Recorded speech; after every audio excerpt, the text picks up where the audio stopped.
అందరికీ నమస్కారం. IYR talks మొదలుపెట్టి ఎఫెక్టివ్గా పోస్టింగ్స్ మొదలుపెట్టి ఒక సంవత్సర కాలం అయింది.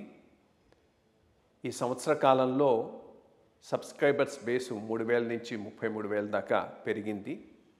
ఐవైఆర్ టాక్స్ను ఆదరిస్తున్న మీ అందరికీ నా ధన్యవాదాలు.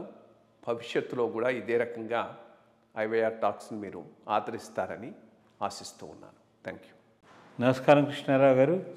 ఐవైఆర్ టాక్స్కి పునఃస్వాగతం.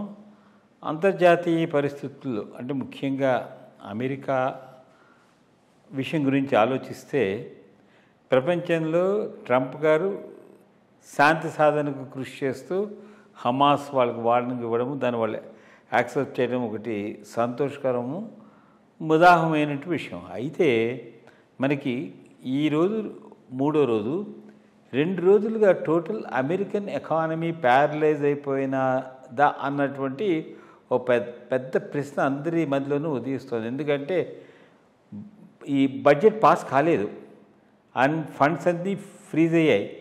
ఇది ఎన్నాళ్ళు సాగుతుందో ఎవరికీ తెలియదు. ఇది ఫస్ట్ టైం కాదు, లాస్ట్ టైం కూడా ట్రంప్ గారి పరిపాలనలో మనకి ఈ కోవిడ్ టైంలో కూడా ఇట్లాంటిదే వచ్చి ఆ రోజు అప్పుడు మొత్తం 16 రోజులు 18 రోజుల వరకు ఇది అయిన తర్వాత మళ్ళీ దాన్ని వాళ్ళు యాక్సెప్ట్ చేయడం అదంతా జరిగింది. మరి ఆయనేమో H1B వీసాసు అన్నిటిని ఇది చేసి అక్కడైతే అంటే ప్రత్యేకంగా అన్ని దేశాల వాళ్ళు ఉన్నారు, కానీ భారతదేశంలో వాళ్ళు ఈ H1B వీసాలో మార్పులు దానివలన వాళ్ళలో కూడా ఒక విధమైన ఆందోళన వచ్చి భవిష్యత్తు అనేది అమెరికాలో ప్లాన్ చేసుకోవడానికి చాలా కష్టంగా ఉండి ఇతర దేశాల గురించి చూస్తున్నారు. ముఖ్యంగా మనం ఈరోజు మనకు కావాల్సింది ఏంటంటే ఈ బిల్ పాస్ అవ్వకపోవడం వలన మొత్తం అక్సెప్ట్ అంటే స్కెల్టన్ స్టాఫ్ ఎయిర్పోర్ట్స్లోనూ వాటిలోనూ ఉండడం తప్ప మిగిలిన చోట్ల ఈ గవర్నమెంట్ ఆఫీస్ అన్ని క్లోజ్ అవ్వడం వలన ఒకవేళ పని చేస్తే వితౌట్ మనీ వాళ్ళు పని చేయాల్సి వస్తుంది, అంతేగాని వాళ్ళకి ఏం వచ్చేది అయితే ఉండదు. అండ్ ముఖ్యంగా ఎంబసీస్ అక్రాస్ ది వరల్డ్ అన్నీ మూసుకుపోయి ఉంటాయి.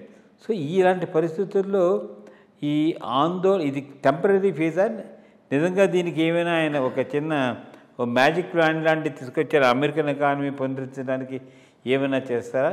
ఎందుకంటే ఇద్దరి మధ్యను మనకి రిపబ్లికన్స్ అవతల వాళ్ళ మధ్య ఈ ఒక అండర్స్టాండింగ్ వచ్చి బిల్ పాస్ చేయకపోతే I think American economy paralyse అయ్యే అవకాశం ఉందని అనిపిస్తుంది. దీని మీద మీ వివరణ. యాక్చువల్లీ సెప్టెంబర్ చివరి వారంలో ఇది షట్ డౌన్ అంటూ ఉంటే నేను కామెంట్ చేసి ఆ ఊరికి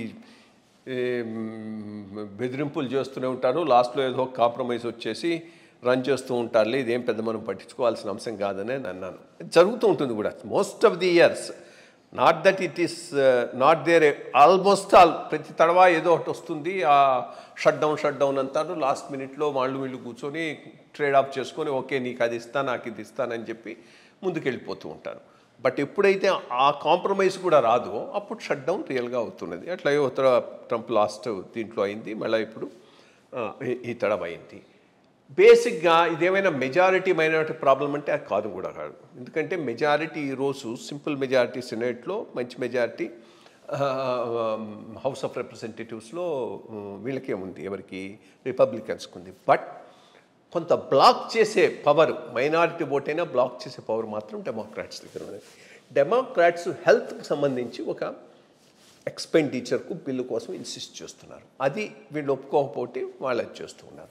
రిపబ్లికన్స్లో కూడా ఒక యూనిటీ లేదు, వాళ్ళలో కూడా తనుకుంటూ ఉన్నారు దీని మీద, ఏవి కట్ చేయాలి ఏవి పెట్టాలి. సో ఇవన్నీ కలిసి కాంబినేషన్లో ఇది ఒకటి వచ్చింది. వీడు దాన్ని పొలిటికల్ అడ్వాంటేజ్ తీసుకోవడానికి కానివ్వండి, దీన్ని ప్రజలకు ముందు వీళ్ళని ఎక్స్పోజ్ చేస్తానన్నట్టుగా వీడు పోతున్నాడు. అంటే వీళ్ళు అమెరికన్ కాన్స్టిట్యూషన్ ఏర్పాటు చేసుకున్నప్పుడు చెక్స్ అండ్ బ్యాలెన్సెస్ సిస్టమ్స్ పెట్టుకున్నారు. ఎవరు ఫుల్లీ పవర్ఫుల్ కాకుండా, ప్రెసిడెంట్ కాకుండా, కాంగ్రెస్ కాకుండా, జ్యుడిషియరీ కాకుండా, judiciary checks Congress checks executive. ఇది అప్పుడప్పుడు ఏమవుతుంది, ఈ చెక్స్ అండ్ బ్యాలెన్సెసే not just checks and balances on power కాదు, మొత్తం సిస్టమ్ని ఆపేసే స్టేజ్కి వస్తున్నాయి. అది యాక్చువల్గా జరుగుతుంది. అదే కనుక మనం పార్లమెంటరీ డెమోక్రసీలో అయితే ఫైనాన్షియల్ బిల్ ఓటింగ్లో కనుక ఓడిపోయిందని అంటే ప్రభుత్వం రిజైన్ చేసి వెళ్ళిపోవాలి. ఇంకా దాంట్లో ఏమి no other go for them. ఒక్కొక్కప్పుడు బడ్జెట్ కనుక పెట్టలేకపోతున్నామంటే ఓట్ ఆన్ ఎఫెక్ట్ పెడతారు. So that 1st of April నుంచి పేమెంట్స్ చేయటానికి. బడ్జెట్ అయిన తర్వాత అప్రాపరేషన్ బిల్ కూడా అదే రోజు లాస్ట్ డేని పెడతారు. అప్రాపరేషన్ బిల్ జరగకపోతే you can't draw salaries from the consolidated fund of India. So ఈ సిస్టమ్, పార్లమెంటరీ సిస్టంలో ఇట్లాంటి ప్రతిష్టంభన వచ్చేటటువంటి అవకాశం అయితే లేదు. ఇది ప్రెసిడెన్షియల్ సిస్టంలోనే ఉన్నది. సార్ట్అవుట్ చేసుకుంటారు, పెద్ద ఇష్యూ కాదు. బట్ లాంగర్ అయ్యే కొద్దీ డెఫినెట్లీ ఎస్, ఎసెన్షియల్ సర్వీసెస్ తప్పితే మిగిలినవన్నీ ఆగిపోతే దాని ఎఫెక్ట్ తప్పకుండా అడ్మినిస్ట్రేషన్ మీద ఉంటుంది. దానికి ఉండదని కాదు. బట్ ఆ సిస్టంలో ఇటువంటివి వచ్చే అవకాశాలు అప్పుడప్పుడు ఉంటూనే ఉంటాయి. తట్టుకొని ముందుకు పోతూ ఉంటారు. వాళ్ళకి ఏమైనా పెద్ద సమస్య కాకపోవచ్చు అని నేను అనుకుంటున్నాను.